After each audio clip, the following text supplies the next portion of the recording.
The memory still stings even after all these years. It was a late summer evening, the air heavy with the smell of fried onions and garlic from the tiny kitchen where Mom cooked. Dad sat at the worn-out wooden table, his reading glasses perched on his nose, hiding behind the rustle of the newspaper. I clutched the acceptance letter to State University so tightly my palm was damp, the paper crumpled at the corners. My heart was beating like a drum in my chest. I got in, I said, my voice trembling as I slid the letter across the table. We need to talk about college. Dad barely looked up. He scanned the bold letters on the page, then sighed like it was bad news, instead of the opportunity I'd been waiting for.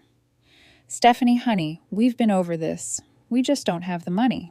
I forced myself to smile, trying to sound logical instead of desperate. I can apply for financial aid. You could co-sign a small loan. Lots of parents do that. It's not impossible. Mom turned from the stove, her apron smeared with oil, her voice firm. We've never taken out such loans in our lives, Stephanie. We're not about to start now, not with the mortgage already hanging over us. That was it. The final word. No discussion, no brainstorming, not even a flicker of interest in my dreams. My chest felt hollow, like they had sucked all the air out of the room. From the corner of the table, Lucy's pencil stopped scratching against her math workbook. She was only 11, still small, her hair in two neat braids. She looked up at me with wide, puzzled eyes, her lips parting like she wanted to ask why I suddenly looked like I was about to cry.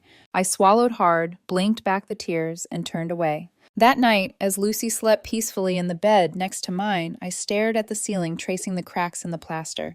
The sound of her steady breathing was a cruel reminder that we were both under the same roof, but only one of us would ever be given a chance to fly. Inside my chest, a storm brewed. Not just heartbreak, but something darker. Resentment, the quiet kind that doesn't explode but simmers like water left on low heat. I knew I couldn't stay. Not after they threw away my future like it was nothing more than another unpaid bill. The very next morning, I started searching for jobs. I'd already been dabbling in manicures, painting my friends' nails, even Mom's when she had a church gathering. I'd taught myself through endless YouTube tutorials, late-night practice sessions, sometimes ruining my own cuticles in the process. But I was good at it. Better than good. When I held someone's hands and transformed their nails into something beautiful, I felt a sense of control I didn't have anywhere else. Still, passion wasn't enough to pay rent, so I took a part-time shift at a small cafe downtown. I worked mornings brewing bitter coffee, afternoons scrubbing tables sticky with sugar, and nights hunched over someone's hands with polish and files. I didn't spend a cent on myself. Every dollar went into an envelope hidden in the back of my drawer, labeled in thick black marker, Freedom. Lucy would tug at my sleeve sometimes, her voice soft. Why are you always working? Stephanie, don't you get tired? I'd ruffle her hair and smile. I'm saving up for something special. She'd nod, accepting my vague answer, too young to understand what I really meant. By the time I turned 19, the envelope was fat enough to change my life. I packed my clothes in a secondhand suitcase, kissed Lucy on the forehead as she slept, and walked out of that cramped little house before sunrise. The apartment I found wasn't much, just a studio across town walls, stained yellow from years of smoke. The window frame cracked so badly it whistled when the wind blew. But when I put my key in the door for the first time, my hands shook. It wasn't just four walls, it was mine. I didn't know then that leaving would be the first in a long series of choices that set me apart from my family, not just in distance, but in every way that mattered. And yet, as I lay down on the mattress that first night, staring at the unfamiliar ceiling, I felt a pang of guilt. Guilt for Lucy, who still had years left under their roof. Guilt for wanting something they wouldn't give me. But most of all, guilt for the bitterness curling in my chest every time I thought about Mom and Dad's flat refusal. I whispered into the darkness, almost like a promise I'll make something of myself, even if it kills me. I didn't know it yet, but the next time I'd hear the word college in our family, it wouldn't be about me, and that betrayal would cut deeper than anything I could imagine. The studio apartment was barely bigger than my old bedroom, but for the first time in my life, I could close the door and know no one would walk in, demanding explanations. The cracked linoleum floor creaked. When I stepped barefoot, the heater coughed in winter, and the kitchen was just a sink and two burners. But every morning I woke up to silence that belonged only to me, and I thought, this is freedom. I enrolled in beauty school with almost all of my savings. Signing that tuition check felt like handing over a piece of my soul. But I reminded myself it wasn't a loss, it was an investment. The classroom smelled like acetone and hairspray, but I devoured every lesson. I studied the anatomy of nails, sanitation procedures, nail art trends. My instructors noticed my focus, and when I graduated with my certificate, one of them slipped me the address of a salon downtown that was hiring. That salon became my battlefield. The owner was strict, the clients picky, and the hours brutal. I spent long days on my feet, bending over hands that trembled, cracked, sometimes hostile. Some clients treated me kindly, asking about my life. Others never even looked me in the eye, speaking to me as though I was invisible. But I didn't mind. Every tip went into the savings jar. Every praise or repeat booking was proof that I was clawing my way up. There were nights I walked home so exhausted my knees buckled, my hands raw from chemicals.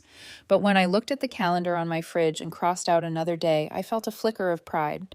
While other girls my age were experimenting with majors, going to frat parties, or backpacking across Europe, I was building something real, something no one could take away. Years passed quickly when measured in bookings. I became the nail tech people requested by name. My appointment book was so full that I had to turn away walk-ins. Word of mouth spread. Ask for Stephanie. She'll make your hands look perfect. Clients liked me not only for my work, but because I listened, really listened. Women sat in my chair and poured out their troubles like I was their confessor. I filed, painted, and absorbed every story, adding invisible layers of humanity to each set of nails. But success was a lonely friend. Sometimes late at night, I'd sit on the edge of my bed and wonder what my parents would say if they could see me now. Would Dad still call this nonsense? Would Mom still laugh at the idea of investing in me? I didn't know, because by then we only spoke at holidays. And even then, it was small talk, never anything real. Still, I pressed forward. After 2 years of grinding at the salon, I'd saved enough to take the leap, my own place of business. I remember unlocking the door to that tiny storefront for the first time. The walls were a dull beige, the floor scuffed. But when I stood in the center of that empty room, I saw the future stretching out like a promise. I spent weeks painting, scrubbing, and decorating. I chose pastel tones and soft lighting, professional but welcoming. When I opened my doors, I had exactly 3 clients booked. 3. But word spread like wildfire. Within months, I was booked solid. The sound of the phone ringing with new appointments became the sweetest music I'd ever heard. For the first time, I felt the shape of the life I'd been reaching for, stability, pride, and the delicious taste of independence. And yet there was always a shadow. I didn't speak of it often, not even to Lucy. But some nights, when the cash register drawer closed, with a satisfying clink, I'd whisper to myself, will it ever be enough for them? Lucy was growing up fast, too. By the time I turned 25, she was nearly finished with high school, full of bright plans and bigger dreams. One afternoon, we sat across from each other at a little cafe. She stirred her coffee absent-mindedly, her face glowing with excitement. I'm applying to the private college downtown. Their finance program is the best in the state, she said, her eyes sparkling. Mom and Dad are already looking into loans. I blinked. Loans? She nodded eagerly. Yeah. They said education is an investment and they want to support my dreams. I almost choked on my latte. The words stabbed like ice under my ribs. I remembered that night years ago in our cramped kitchen when I was told loans were impossible. When they dismissed me without a second thought. That's wonderful, I managed to say, forcing my lips into a smile. You deserve it, Lucy. And I meant it. She did deserve it. But inside, something fragile cracked again. The same storm that had brewed in me at 18 was still there. Only now it was sharper, colder. I didn't know it yet, but that single conversation would be the beginning of a nightmare. One where my success, my sacrifices, and even my love for my sister would be twisted into something they used against me. The months passed quickly after that cafe conversation with Lucy, but her words stayed with me like a splinter under my skin. Mom and Dad are looking into loans. It echoed every night when I closed the shop and locked the door, every morning when I slid into my apron and prepared for another day of work. When we gathered for Sunday dinner a few weeks later, the difference in tone was unmistakable. Dad leaned back in his chair, talking with unusual enthusiasm about interest rates, while Mom nodded along, already proud of the sacrifices they were about to make. Education is an investment, Dad said, puffing his chest like he'd coined the phrase himself.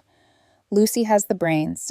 She's going to make something of herself. I kept my face still, chewing the dry roast chicken Mom had served, but my throat burned, as if I'd swallowed fire.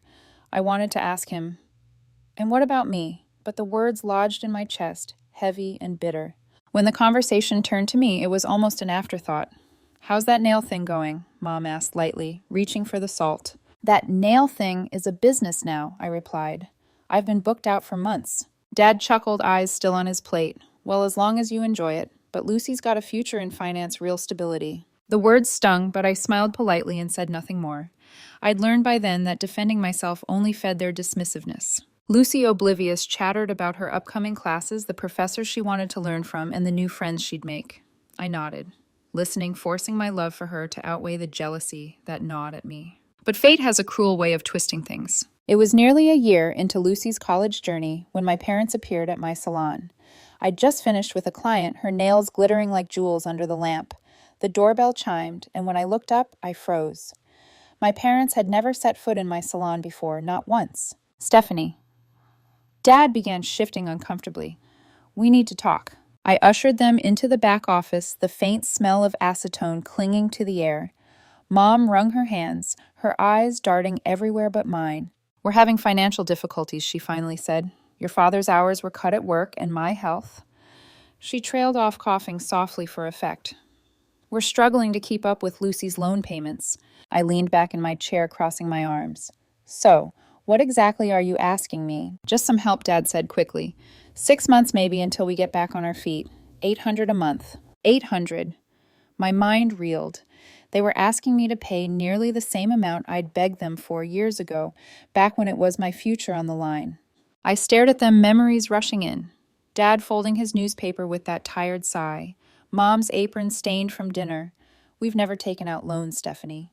The words pounded in my skull. Now suddenly loans were fine. Debt was fine, as long as it was for Lucy. My first instinct was to say no, to tell them to figure it out themselves the way I had. But then I thought of Lucy. I pictured her bright eyes, her excitement over classes, her trust in me, as the big sister who had always been her protector. "All right," I said at last, my voice low. 6 months. No more. Relief washed over their faces. Mom even smiled faintly. "You're such a good sister." But 6 months became 12. 12 became 24, and then 36. Every time I brought up stopping, there was another excuse. Dad's hours were cut again. Mom's health had declined further. The car needed urgent repairs. "Just a little longer, Stephanie," they'd say, like I had an endless well to draw from. Meanwhile, I put my own dreams on hold. The second location I'd been planning for my salon stayed just an idea on a vision board. I poured thousands into Lucy's tuition, silently carrying the weight of her future while she thrived at college, laughing with friends and studying late into the night. She would call sometimes, her voice bright. "Stephanie, I love it here. My professors say I have a real knack for finance, and I've joined a few clubs you'd be so proud." And I was proud. But beneath the pride was something uglier, something I hated to admit: envy. Because while Lucy was building her dream, I was funding it.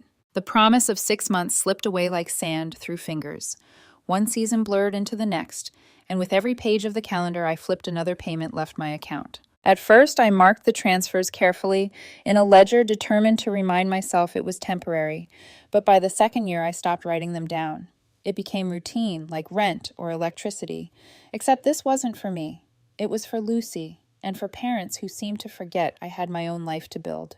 The worst part wasn't the money itself. I could handle long hours, double shifts, aching hands from filing and polishing until my knuckles screamed. The real wound was the silence. No thanks. No acknowledgement. When Lucy called, she'd gush about her professors, the case studies she was tackling, the friends she made at parties. "College is everything I dreamed of, Stephanie," she said, once, her voice glowing through the phone.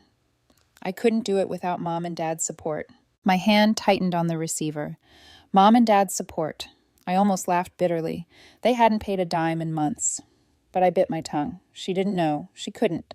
To her, I was just the older sister cheering from the sidelines. Mom would sometimes call too, her voice sweet as honey when she needed something. "Stephanie, sweetheart, the mortgage is tight this month. Can you cover a little? Family helps family." Dad would chime in with his gruff authority. "It's just until we get ahead again. You understand." And I did, over and over again. Groceries one week, car insurance the next. Gas bills, doctor visits. Every time I hesitated, Mom would remind me Lucy's education is too important to risk. It was as if my own life, my own business, my own dreams had become background noise. Meanwhile, I sat in my salon staring at the empty space where my second location plans should have been. The sketches for expansion lay folded in a drawer, collecting dust. I could almost feel my ambitions suffocating under the weight of their needs. The irony. Despite everything, my parents never softened toward me. Dad still made comments in front of relatives. Stephanie should have gone to college. Instead, she plays with nail polish. Mom would laugh along, brushing me off as though I were a child with a silly hobby. I swallowed the hurt, smiled tightly, and excused myself to wash dishes or check my phone. Nobody noticed the tremor in my hands or the hollowness in my chest. Then came the announcement. Lucy had finished her degree, and my parents were determined to celebrate in style. She deserves a proper graduation party, Mom told me over the phone, her tone brisk and expectant. We've reserved the banquet hall downtown. I froze. Reserved, as in already. Yes. $3,000 for the reservation and setup. You'll help with that, won't you, Stephanie? There it was again. Not a question, but a statement cloaked as one. I pressed my forehead against the cool glass of the salon's front window, staring at the bustling street outside. $3,000. After years of tuition payments, mortgage assistance bills, after being their invisible backbone. Fine, I whispered. I'll cover it. Mom's relief was instant. You're such a good sister. Lucy will be so happy. That night, lying awake in my small but neat apartment, I stared at the ceiling fan turning lazily overhead. A thought kept circling like a vulture. How much longer will I let them take from me before I have nothing left? I didn't know the answer then, but I knew the party would be the breaking point. The moment years of resentment, humiliation, and buried rage would finally tear free. The restaurant glittered with soft golden light, the kind meant to flatter every guest and hide every flaw. Crisp white tablecloths draped perfectly over round tables and chandeliers glowed like constellations above. I'd dressed carefully, simple but elegant, a navy dress with sleeves that brushed just below the elbow. If I was going to pay for this spectacle, I at least wanted to walk in with dignity. When I reached the host stand, I glanced at the seating chart. My stomach dropped. My name wasn't at the main table with Lucy and my parents. Instead, I was pushed off to a side table with strangers, college friends I didn't know, distant relatives I barely remembered. For a moment, I just stood there frozen. Then I forced a smile and walked toward my assigned seat. Fine, I thought. I don't like parties anyway. I'll congratulate Lucy, sit quietly, and leave. The room buzzed with chatter. Lucy glowed in her new cream dress hair, styled makeup flawless. My parents sat beside her, radiant with pride. They looked like the perfect family to anyone watching. Only I knew the cracks under the polish. Dinner passed in a blur of small talk and clinking glasses. My chest tightened each time I glanced at the main table, but I swallowed it down, sipping water until my throat ached. Then Dad stood. He tapped his glass with a spoon, the clear chime silencing the room. We want to say how proud we are of Lucy, he boomed. She's the only person in our family to graduate from college. Applause rippled across the room. I clapped too, my palms stinging with each hollow smack. She's smart, ambitious, beautiful, Dad went on, puffing up like a man who'd built her success with his own hands. She'll make us all proud in finance. The words scraped like sandpaper against my skin. Mom stood next, her smile wide. And we have a surprise for our graduate. She reached into Dad's jacket pocket, pulling out a set of car keys that glinted under the lights. We bought Lucy a car because she deserves it. The room erupted in cheers. Lucy squealed, clutching the keys to her chest, tears sparkling in her eyes. My parents glowed as though generosity had always been their language. I sat frozen, my fork suspended in midair. My parents couldn't pay their own mortgage without my help yet. Here they were gifting Lucy a car, like benevolent heroes. But then the blade twisted. Dad cleared his throat again, smiling smugly. Unlike her older sister, Lucy did everything right. Stephanie never went to college. She wasted her time on nonsense, filing nails like some servant. The room shifted. People's eyes turned toward me, some with pity, others with amusement. Mom laughed, the sound sharp. At least Stephanie's good for something. She helps us pay bills. And the hall erupted in laughter, real cruel laughter. Lucy laughed too, clapping her hands like it was the funniest thing she'd ever heard. The blood rushed to my face, so hot I thought I might pass out. My hands gripped the edge of the table until my knuckles whitened. For a moment I couldn't move, couldn't breathe. Then, like a dam breaking, rage surged through me. I stood abruptly, my chair scraping across the polished floor. The laughter faltered. Heads turned. I walked straight to the main table, each step echoing in the silence. My parents' smiles wavered, but held as though they expected me to play along. I'd like to say something too, I said, my voice calm but sharp enough to cut glass. The room stilled. You're right, Dad. I don't have a degree. I spend my days filing and painting nails, sometimes 7 days a week. I paused, scanning the room, letting the discomfort ripple through the crowd. But that so-called nonsense built a business, a successful one that allowed me to do something my parents never mention. I turned, locking eyes with my father. For the past 3 years, it wasn't you who paid Lucy's tuition. It was me. Gasps whispered through the crowd. My parents' faces drained of color. Yes, I continued, my voice rising. The sister you laugh at, the daughter you mock for not being good enough, funded your precious graduate. While you called me a servant, I kept your bills paid and your lights on. Silence. A suffocating silence that pressed against my chest. I looked around at the guests, my gaze steady. So I'll ask you all who is the failure here. The words hung in the air like thunder. Lucy's smile crumbled. My parents stared at me, exposed. The same people who had laughed moments earlier now shifted uncomfortably in their seats, unable to meet my eyes. I straightened, smoothed the skirt of my dress, and forced a polite smile. Thank you for your attention. Enjoy the rest of the evening. Then I turned, walked past rows of stunned faces, and headed for the door. Behind me, I heard Mom's panicked voice call out sharp and shrill. Stephanie, don't forget to pay for the party. I didn't turn around. I didn't even slow my pace. For the first time in years, I wasn't their servant. I was free. The night of the banquet replayed in my head like a film on repeat. My father's smug face, my mother's laughter, Lucy's giggles. It all bled into the silence of my apartment as I sat on my couch, staring at the darkened screen of my phone. By morning it began. Calls. Dozens of them. Then hundreds of messages. At first cheerful and cajoling. Stephanie, call us back. We need to talk. Then sharp accusatory. You humiliated us in front of everyone. How could you be so cruel to your sister on her special day? I ignored them all. I painted nails, swept floors, smiled at clients. Meanwhile, my phone buzzed endlessly on the counter, vibrating like a hornet ready to sting. A week passed before I finally answered one.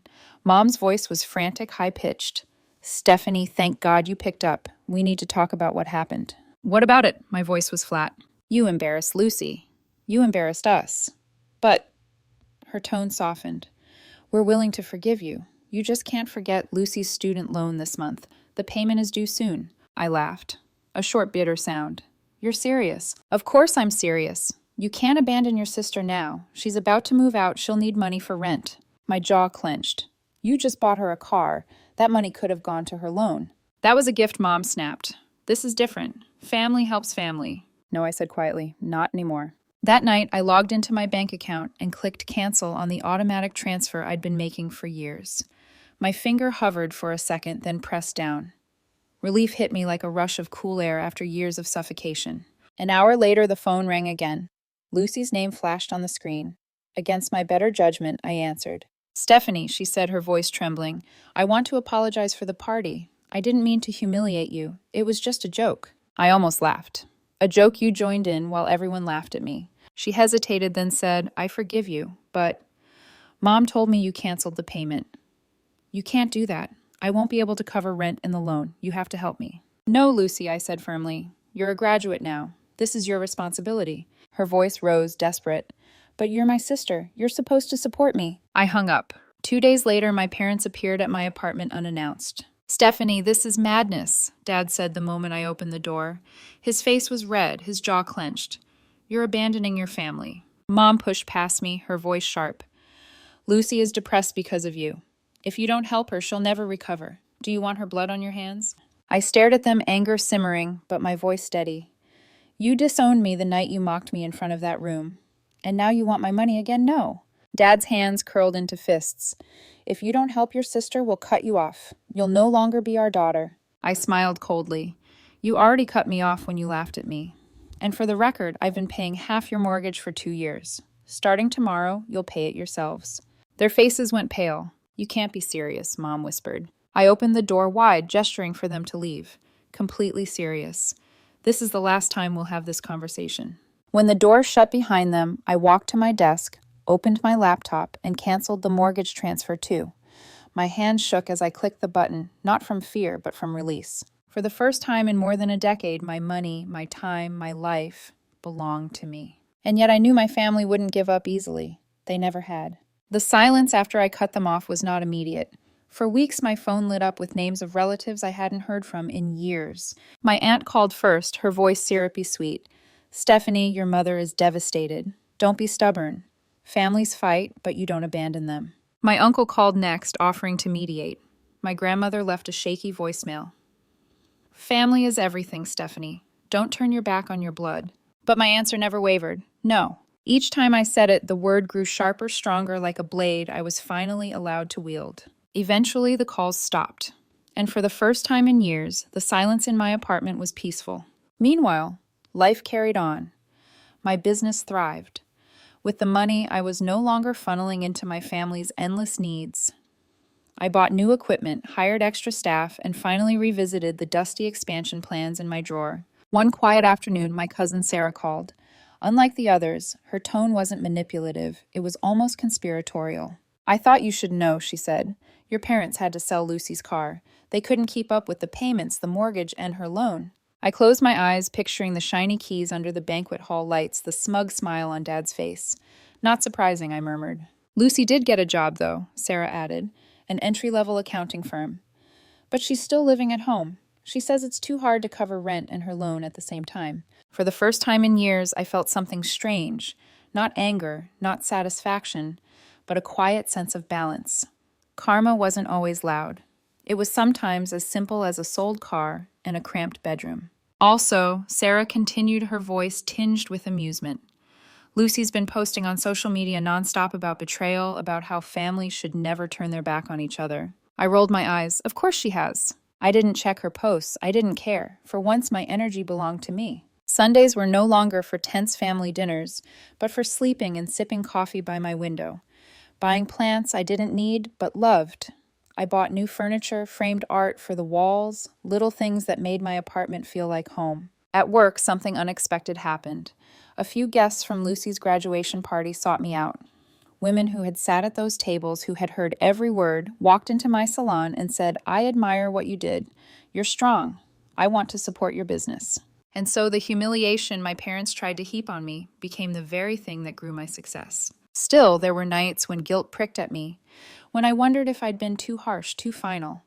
But then I remembered the laughter in that banquet hall, the way my father's words had cut me open, the way my mother had joined, in dismissing 3 years of sacrifice with a cruel joke. No, I wasn't too harsh. If anything, I had been far too generous for far too long. Now, when I looked at my reflection, I saw a woman who had built her life with her own hands, hands once mocked for filing nails now strong enough to sever chains. And though the scars of my family's betrayal would never fade completely, they were no longer wounds. They were proof that I had survived, rebuilt, and risen above. For the first time in my adult life, the future belonged entirely to me.